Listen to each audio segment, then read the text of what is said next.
You ask Tiger to solve. This deals with linear equations with one unknown.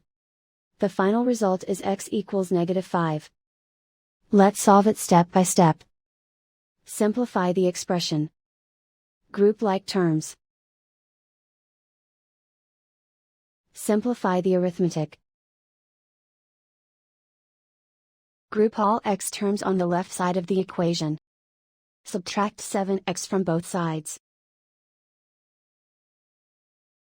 Group like terms. Simplify the arithmetic. Group like terms. Simplify the arithmetic. Group all constants on the right side of the equation. Add 2 to both sides. Simplify the arithmetic.